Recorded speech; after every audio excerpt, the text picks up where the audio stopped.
ପକା କେତେ ହେଲା ସେତିକି ହେଲା ସେତିକିରେ ତ ସ୍ୱାମୀକି ଭଲ କରିପାରିବୁ। ଲଙ୍କା ସିନ୍ଦୁର ଲଙ୍କା ଦେଖେଇ ତୋ ସ୍ୱାମୀକି ମାରିଦବୁ ମୋ କଥା ମାନି ବିଧବା ହେଇଯିବୁ। ଆକ୍ଚୁଆଲି ନାଟକରେ ସଙ୍ଗୀତ ହଉଛି ଗୋଟେ ମାନେ କଲର ମାରିବା ଭଳିଆ, ମାନେ ମୂର୍ତ୍ତିଟାକୁ କଲର ଦେବା ଭଳିଆ ହଉଛି କାମ ହଉଛି ସଙ୍ଗୀତ ନିର୍ଦ୍ଦେଶକର।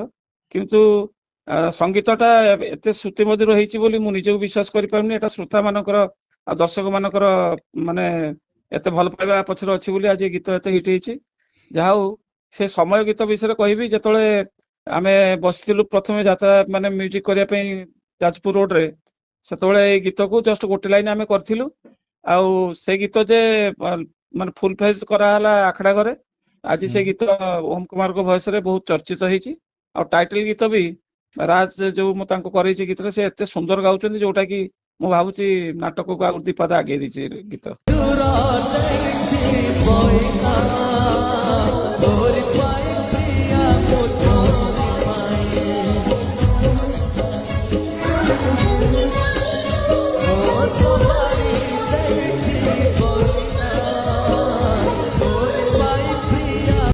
ପ୍ରକୃତରେ ଯେତେବେଳେ ମୁଁ ଗୀତ ଯେତେବେଳେ ବି କମ୍ପୋଜ କରେ, କୋଣାର୍କରେ ଆଖି ଅବୁଝା ଲୁହ ବୁଝା ପାଖରୁ କିଏ ପୋଛିଦବ ଆଖି ଲୁହ, ସେଇ ଗୋଟେ ଭୁଲ ପାଇଁ, ମୋ ହସରେ ତୁ ମୋ ଲୁହରେ ତୁ, ଯେତେ ନାଟକ କରିଛି ମୁଁ ଗୀତ କଲାବେଳେ ଆଗେ ବାଛି ଦିଏ ଏଇଟା ଓମ କୁମାର ଗାଇବ ସେଇଟା ରାଜ ଗାଇବ। ଦୁଇ ଜଣ ସିଙ୍ଗର ମୋ ଆଖି ଆଗରେ ଥାନ୍ତି, ସେମାନେ ଅଛନ୍ତି।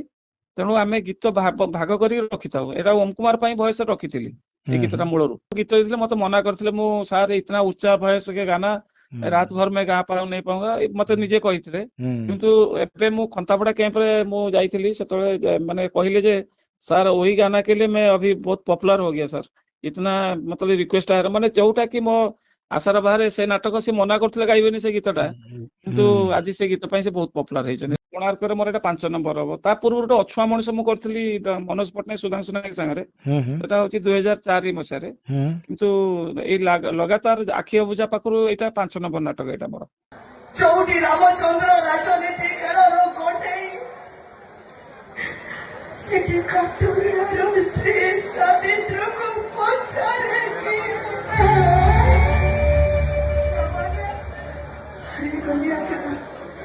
ସତ୍ୟବାନଙ୍କୁ ବଞ୍ଚେଇବାକୁ ଯାଇ ପତିବ୍ରତା ସତ୍ୟ ପଡ଼ିଆକୁ ଭରସା କରି ମୁଁ ହାରିଗଲି।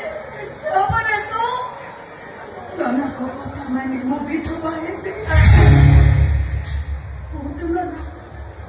ଆମେ ଯେତେବେଳେ ନାଟକ ପ୍ରଥମେ ମୁଁ କାହାଣୀ ଶୁଣେ, ଏବଂ କାହାଣୀ ଶୁଣି ସାରିଲା ପରେ ଡାଇରେକ୍ଟର ମତେ ସବୁ ଗୀତର ଜାଗା ଯୋଉ ବତାନ୍ତି, ଯୋଉ କୋଉ ଜାଗାରେ ଗୀତ ହବ, ସେଇ ଯୋଉ ଜାଗାଟାକୁ ଆମେ ପ୍ରଥମେ ନିଜକୁ ନବା ପାଇଁ ପଡେ, ଯେ ସେଇ ଜାଗାରେ ମୁଁ ନିଜକୁ ଭାବେ ଯେ ମୁଁ ସେଇଠି ଅଛି, ସେଇଟା ଚିନ୍ତା କରିକି ଆମେ ଗୀତ କରୁ।